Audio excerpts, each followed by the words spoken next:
नमस्कार दोस्तों, स्वागत है आप सभी का। मेरा नाम है मनीषा और इस वीडियो में डिस्कस करेंगे इरकॉन इंटरनेशनल के बारे में। तो इस रेलवे सेक्टर के स्टॉक में काफ़ी गिरावट देखने को मिल रही है। ये गिरावट कहाँ तक रहेगी? स्टॉक कहाँ पे सपोर्ट लेगा? फ्रेश एंट्री करना चाहते हैं अगर आप तो कहाँ पे बनेगी? सारी चीज़ डिस्कस करेंगे। फाइनेंशियल और टेक्निकल दोनों की बात करेंगे, तो वीडियो में एंड तक रहिएगा ताकि आपसे कोई भी इन्फॉर्मेशन मिस ना हो। तो शुरुआत करते हैं वीकली चार्ट से और प्रीवियस चार्ट देखते हैं तो यहाँ पे स्टॉक जो है लिस्टिंग के बाद से काफ़ी टाइम तक कंसोलिडेशन में रहा था। इतने रेंज में ही स्टॉक लगभग घूम रहा था। उसके बाद यहाँ पे इसने ब्रेकआउट दिया है, देन पीएसयू रैली में स्टॉक ने चलना शुरू किया है। अभी अगर हम लेवल्स की बात करते हैं तो यहाँ पे इसने गैप अप जो है ब्रेकआउट देके यहाँ पे रिटेस्ट किया और फिर वापस से चलना शुरू किया। अभी यहाँ पे इसने हाई लगाया, देन यहाँ पे लो लगाया है और उसके बाद यहाँ पे इसने हाई लगाया है, देन इधर लो लगाया है। तो ये वाला जो इसका सपोर्ट है, यानी यहाँ पे इसने वापस से यहाँ पे रेजिस्टेंस था तो इधर इसने सपोर्ट लिया है। अब उसके बाद में यहाँ पे इसने चलना शुरू किया, इधर हाई लगा के अभी इसमें जो गिरावट है वो यहाँ पर है। तो अभी इन सभी लेवल्स को रिमूव करते हैं। तो यानी कि ये वाला जो सपोर्ट है यहाँ पे इम्पोर्टेंट सपोर्ट रहेगा अभी वीकली चार्ट में इसके लिए। एंड जो सेकंड सपोर्ट रहेगा वो रहेगा यहाँ पे, इसने बॉटम बनाया था 128 का सेकंड सपोर्ट रहेगा। यानी कि स्टॉक में ये जो गिरावट है, अगर स्टॉक और चलता है तो 174 तक जाएगा। अगर यहाँ से भी स्लिप होता है तो 128 तक इजीली जा सकता है। और क्यों जा सकता है इतना नीचे स्टॉक, इसकी भी आगे बात करेंगे। अभी डेली चार्ट पे चलते हैं।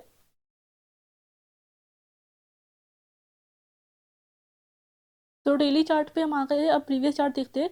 तो पीएसयू रैली में स्टॉक ने चलना शुरू किया था, उसके बाद में यहाँ पे स्टॉक ने गैप अप ओपन हुआ था। 19.98% की तेजी एक ही दिन में दिखाई थी। इस तेजी का रीज़न था कि G20 समिट था जिसमें इंडिया को मिडिल ईस्ट और यूरोप कंट्री से जोड़ने के लिए railway and shipping network establish करने की बात की गई थी। अब इस डील में इस स्टॉक में इतनी तेजी देखने को मिली बिकॉज ये जो कंपनी है इसकी presence already Jordan, Saudi Arabia and Ethiopia जैसी कंट्रीज में थी। और उन्हीं के साथ जो है ये मतलब इन्वेस्टर्स को लगा कि जो इस डील को अगर फाइनल किया जाता है तो ये जो प्रोजेक्ट्स है, ये प्रोजेक्ट्स इरकॉन इंटरनेशनल को इजीली मिल सकते हैं, इसलिए इसमें इतनी तेज़ी देखने को मिली। फिर स्टॉक ने कंसोलिडेट किया है कुछ टाइम तक, देन यहाँ पे गिरावट देखने को मिली, स्टॉक गैप डाउन ओपन हुआ है। उसका रीज़न था कि इन जो है गवर्नमेंट ने इसमें स्टेक सेल अनाउंस किया था और 73 से घट के 65 पर गवर्नमेंट का स्टेक आ गया था। अब इस स्टेक सेल की वजह से जो है गिरावट रही। देन स्टॉक ने जो है यहाँ पे ब्रेकआउट दिया है और उसके बाद यहाँ पे हाई लगा के गिरावट देखने को मिली है। तो यहाँ पे जो है स्टॉक ने लगभग एक राउंड बॉटम पैटर्न जैसा फॉर्मेशन किया है। उसके बाद यहाँ पे इलेक्शन डे से पहले गैप ओपन हुआ था, सभी स्टॉक्स गैप ओपन हुए थे मार्केट में। तो उसके बाद जब इलेक्शन डे था तब गिरावट रही, फिर उसके बाद जैसे बाकी स्टॉक ने रिकवरी दी धीरे धीरे, इस स्टॉक ने भी रिकवरी दी और रिकवरी के बाद इसने अपना लाइफ टाइम हाई लगाया है यहाँ पे 351 का। अब इसके बाद थोड़ी गिरावट देखने को मिली, तो ये जस्ट प्रॉफिट बुकिंग थी, वैल्यूएशन काफ़ी ज़्यादा हो गई थी रैली के बाद में। इतनी लंबे टाइम से पीएसयू में और रेलवे स्टॉक्स में रैली थी, तो थोड़ी प्रॉफिट बुकिंग के बाद में अभी यहाँ पे 23 जुलाई को जो है बजट आया था। तो इस बजट में रेलवे सेक्टर के जो है गवर्नमेंट ने 2,51,000 करोड़ का बजट एलोकेट किया। अब पिछले 2 सालों तक जो रैली रही थी, क्योंकि तब जो है 22 से 30 का जो बजट था उसमें 27% इंक्रीज था, यानी 1,10,000 21 से 22 1,10,000 करोड़ जो बजट है वो 21 से 22 में था, उसको आगे बढ़ा के 1,40,000 किया गया, यानी 27% का इंक्रीज। और उसके बाद जो 23 से 24 का बजट था उसमें काफ़ी ज़्यादा इंक्रीज था, 72% का इंक्रीज था। 1,40,000 से बढ़ा के 2,41,000 कर दिया गया। तो अभी उसके बाद इस वाले बजट में 2,91,000 रहा है बजट, 2,91,000 करोड़। तो ये इंटरिम बजट आ गया था 1 फरवरी को, बट फाइनल बजट में एक्सपेक्ट किया जा रहा था कि जो है रेलवे सेक्टर को थोड़ा और एलोकेट किया जाता है। तो इस बार सिर्फ 4.15% की इंक्रीज किया गया रेलवे सेक्टर के बजट के लिए। एंड उसके बाद जो फाइनल बजट आया इलेक्शन रिजल्ट के बाद में, उसमें भी कुछ ज़्यादा एड्रेस नहीं किया गया रेलवे सेक्टर को, जबकि एक्सपेक्टेशन ये थी कि रेलवे सेक्टर का बजट जो फंड्स है वो थोड़े इंक्रीज हो सकते हैं, कुछ एक्स्ट्रा फंड्स मिल सकते हैं, बट ऐसा नहीं हुआ। और उसके बाद में इन्वेस्टर्स के एक्सपेक्टेशन पे नहीं रहा ये बजट रेलवेज के लिए, तो गिरावट रही इस दिन। स्टॉक में 8% की गिरावट रही थी। गवर्नमेंट हालांकि कमिटेड है रेलवे सेक्टर और उसके इंफ्रास्ट्रक्चर को लेके, और इंडिया तो डेवलपिंग कंट्री है तो आने वाले समय में और बजट इंक्रीज हो सकता है, बट अभी के लिए तो गिरावट रही। उसके बाद में इस गिरावट के साथ ही इसके जब रिजल्ट आए Q1 के रिजल्ट, एंड Q1 रिजल्ट में 70.25% की जो सेल्स है वो कम हुई, 70.25% सेल्स ग्रोथ कम हुई। इस वजह से यहाँ पे वापस से गिरावट शुरू रही और ये गिरावट चलते चलते अभी यहाँ तक आ चुकी है। तो जब बजट आया था तो बजट के बाद से बहुत से जो रेलवे स्टॉक्स है सभी में गिरावट रही थी, और वो गिरावट उन स्टॉक्स में अभी तक चल रही है। इसके बाद इस स्टॉक में देखते हैं तो अभी इसके Q2 के रिजल्ट आई है, तो यहाँ पे गैप डाउन ओपन हुआ है स्टॉक, और अभी जो है आज कल जो है गैप ओपन हुआ था, बिकॉज महाराष्ट्र में जो इलेक्शन हुए उसमें बीजेपी की जीत की वजह से गैप अप ओपन हुआ है, और इस स्टॉक में भी गैप ओपन हुआ है। पर मुझे लगता है ये टेम्परेरी जो है थोड़ा रिकवरी थी, बट ये गैप जल्दी फिल हो सकता है। एंड अभी रिजल्ट की बात करते हैं तो 5 मिनट चार्ट पे चलते हैं।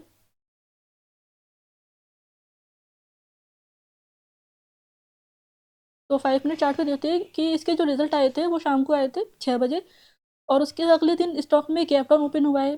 ठीक है, गैप डाउन के होने के बाद स्टॉक में लगातार गिरावट रही थी, और आज कल जो तेज़ी देखने को मिली है वो सिर्फ इसलिए देखने को मिली है क्योंकि बीजेपी की जीत की वजह से महाराष्ट्र में, तो ये जो तेज़ी है ये टेम्परेरी है। आरवीएनएल में कल तेज़ी देखने को मिली थी, एक तो इसलिए कि महाराष्ट्र इलेक्शन की वजह से, और साथ ही आरवीएनएल को जो है कल 837 करोड़ का नया ऑर्डर मिला है, जिस वजह से उसमें तेज़ी दिखने लगी थी। बट इरकॉन में तेज़ी का कोई रीज़न नहीं है, कोई सॉलिड न्यूज़ नहीं है जिसकी वजह से इसमें जो तेज़ी है वो बनी रहेगी। तो अभी रिजल्ट की बात करते हैं, तो उससे पहले हम इसके लेवल्स की बात कर लेते हैं। तो जैसे कि हमने डिस्कस किया कि गैप को फिल करने आ सकता है, जो गैप ओपन हुआ था स्टॉक, तो यहाँ से अभी ये 174 तक आ सकता है। अगर 174 के नीचे स्लिप हुआ तो वीकली चार्ट में जो हमने लेवल बनाया हुआ है तो ये सीधा 128 तक आ सकता है, बिकॉज जो रिजल्ट इस बार के कुछ ज़्यादा अच्छे नहीं आए हैं। कंपनी की जो ऑर्डर बुक थी वो पिछले साल 26,034 करोड़ की थी, अभी इस बार सिर्फ 24,253 करोड़ की रह गई है। तो जो ऑर्डर बुक है उनमें जो ऑनगोइंग एंड अपकमिंग ऑर्डर्स है उसमें 1781 करोड़ की ऑर्डर्स कम हुए, तो ये गिरावट काफ़ी कंसर्निंग है इस कंपनी के लिए। वही आरवीएनएल की अगर हम बात करते हैं तो इनके जो Q1 में ऑर्डर्स थे वो 83,221 करोड़ के थे, अभी इनकी ऑर्डर बुक 90,000 करोड़ पहुंच चुकी है, और अभी एक मंथ के अंदर ही आरवीएनएल में जो है 7,000 करोड़ के नए ऑर्डर्स भी मिले। तो काफ़ी फ्रिक्वेंटली आरवीएनएल को ऑर्डर्स मिल रहे हैं। आरवीएनएल जो है वो एक प्रोमिनेंट कंपनी है, फ्लैगशिप कंपनी है रेलवे सेक्टर की, तो मोस्टली ऑर्डर जो है इनको मिल जाते हैं। साथ ही मार्केट कैप भी इनका जो है इनकॉन इंटरनेशनल से काफ़ी ज़्यादा बड़ा है, तो इनकॉन इंटरनेशनल में अभी ऑर्डर्स में भी कमी है। साथ ही इसके रिजल्ट की अब बात करते हैं, तो रिजल्ट में देखते हैं तो लास्ट क्वार्टर में इसके 17% की सेल्स ग्रोथ कम हुई थी, और इस क्वार्टर में 18% की सेल्स ग्रोथ कम हुई है। मार्जिन 8% का रहा है, पिछले साल 7% का मार्जिन था, सिर्फ 1% से मार्जिन इंक्रीज हुआ है। बट जो नेट प्रॉफिट है वो 251 से घट के 206 करोड़ रही है, तो काफ़ी ज़्यादा गिरावट देखने को मिल रही है। ऑर्डर बुक भी कम हुई है, साथ में सेल्स ग्रोथ भी नहीं हो रही है। इसके हम रिजल्ट की बात करते हैं तो इसके जो रेवेन्यू है वो इंटरनेशनल जो रेवेन्यू थे वो 197 करोड़ के थे पिछले साल, अभी इस क्वार्टर में सिर्फ 92 करोड़ के रह गए, यानी आधी हो चुकी है इंटरनेशनल सेल्स। वही जो है डोमेस्टिक सेल्स है वो 2835 करोड़ से घट के 2354 करोड़ रह चुकी है, तो लगभग 500 करोड़ से डोमेस्टिक सेल्स भी कम हुई है ईयर ऑन ईयर पे। तो ये काफ़ी कंसर्निंग है अभी के लिए स्टॉक में। अभी के लिए इसको कोई नई प्रोजेक्ट की भी अनाउंसमेंट नहीं हुई है, तो जब तक कोई नया नया ऑर्डर नहीं मिलेगा मुझे लगता नहीं कि इसमें तेज़ी आएगी। न्यूज़ बेसिस पे जो है इस टाइप के स्टॉक्स चलते हैं मोस्टली। एंड इसकी जो मोस्ट डायरेक्ट पीयर कंपनी है वो आरवीएनएल है एक तरह से।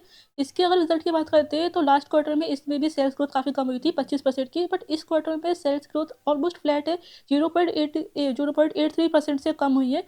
वही मार्जिन 6% रहा है, तो प्रॉफिट में भी गिरावट रही है, बट इनके पास नए ऑर्डर्स भी काफ़ी ज़्यादा मिल रहे हैं, और सेल्स जो है इस बार फ्लैट रही है, तो हो सकता है आने वाले क्वार्टर्स में थोड़ी इंक्रीज देखने को मिले सेल्स ग्रोथ में। वही इरकॉन में ऐसा इसका बिल्कुल अपोजिट देखने को मिल रहा है। इरकॉन में जहाँ वैल्यूशन अच्छी है 20 का पी चल रहा है, तो वही आरवीएनएल का जो पी चल रहा है वो 71 का चल रहा है, हाई वैल्यूशन पर ट्रेड कर रहा है, बट फिर भी आरवीएनएल में मैं थोड़ा ऑप्टिमिस्टिक हूँ। उसका रीज़न है कि आरवीएनएल में जो है इनको नए ऑर्डर्स मिल रहे हैं। साथ ही आरवीएनएल के इन्वेस्टर्स की बात करती है तो इसमें एफआईएच ने अपना स्टेक काफ़ी बढ़ाया हुआ है, ये इसमें थोड़ा स्टेक बढ़ा है। पब्लिक होल्डिंग अभी रिटेल होल्डिंग 15.17% है, तो सभी के पास थोड़ा थोड़ा स्टेक है, पब्लिक के पास हालांकि अभी भी ज़्यादा है। वही इरकॉन की अगर बात करते हैं इन्वेस्टर्स की, तो यहाँ पे एफआईएच ने भी स्टेक सेल किया है, डीआईएच ने भी स्टेक सेल किया है, और पब्लिक होल्डिंग है 28.99%, काफ़ी ज़्यादा रिटेल होल्डिंग देखने को मिल रही है। तो ये जो टोटल पब्लिक होल्डिंग है इसमें से एफआईएच डीआईएच का में, साथ ही जब प्रोमोटर्स यानी गवर्नमेंट ने सेल किया था स्टेक, तो वो मोस्टली स्टेक पब्लिक के पास आया है। अब जब तक कोई बड़े प्लेयर्स एंट्री नहीं करेंगे किसी स्टॉक में तो उसका स्टॉक का चलना थोड़ा मुश्किल रहता है, तो ये भी एक रीज़न है। साथ ही इसके डेट टू इक्विटी की बात करते हैं तो 0.5 का डेट है, डेट कम है कंपनी के ऊपर। बुक वैल्यू 3 की है, अभी बुक वैल्यू भी थोड़ी ज़्यादा हो गई है, पहले थोड़ी बुक वैल्यू कम चल रही थी।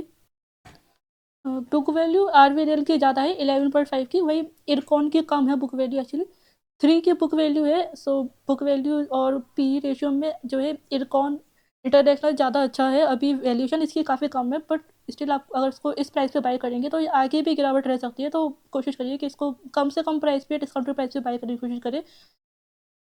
बिकॉज़ लास्ट 2 क्वार्टर से कंपनी की सेल्स ग्रोथ में काफ़ी कमी रही है। अगर आने वाले 1-2 क्वार्टर्स भी ऐसे रहे, तो फिर ईयरली रिजल्ट्स पे काफ़ी असर पड़ेगा, और स्टॉक जो है गिरावट के बाद अभी ये जैसे स्टॉक गिर रहा है, और अगर कोई नए ऑर्डर्स नहीं मिले तो ये गिरावट रह सकती है इस लेवल तक 128 तक, और आने वाला जो रिज़ल्ट रहेगा तब तक हम कुछ कह नहीं सकते कि इसमें तेज़ी देखने को मिलेगी नहीं। तो आने वाले रिज़ल्ट तक मुझे लगता है कि स्टॉक 128 तक जा सकता है, या फिर यहाँ पे कंसोलिडेट भी करेगा। तो जो जैसा भी होगा आगे पता चलेगा, और मैं आपको अपडेट भी कर दूँगी उसके लिए।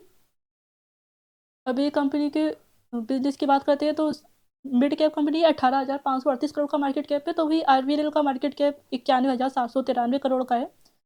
आरओसी 18% का है, आरओई 16% का है, रिटर्न्स अच्छे हैं काफ़ी, डेट कम है, बट डेट इन्होंने काफ़ी ज़्यादा बढ़ा दिया है अभी।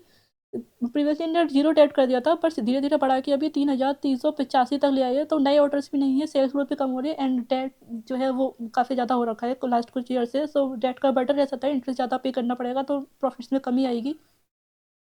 एंड इरकॉन एंड आरवीएल दोनों की ही जो ऑर्डर्स रहते हैं, उसमें से लगभग आधे ऑर्डर्स दोनों ही कंपनीज़ को कॉम्पिटिटिव बिडिंग बेसिस पे मिलते हैं, और आधे ऑर्डर्स मिलते हैं नॉमिनेशन बेसिस पे, यानी डायरेक्टली गवर्नमेंट के थ्रू मिलते हैं। बट स्टिल आरवीएल के पास ज़्यादा ऑर्डर्स है, उसका रीज़न ये है, एक तो आरवीएल प्रोमिनेंट कंपनी है रेलवे इंफ्रास्ट्रक्चर की, और जो इरकॉन है वो डोमेस्टिकली भी काम करती है और इंटरनेशनल भी काम करती है। लगभग 10% के आसपास जो इनकी सेल्स है वो इंटरनेशनल बेसिस पे आती है। वही जो आरवीएल है वो पूरी तरह से डोमेस्टिक रेलवे सेक्टर पे काम करती है, तो इनको ज़्यादा फेवर रहता है थोड़ा।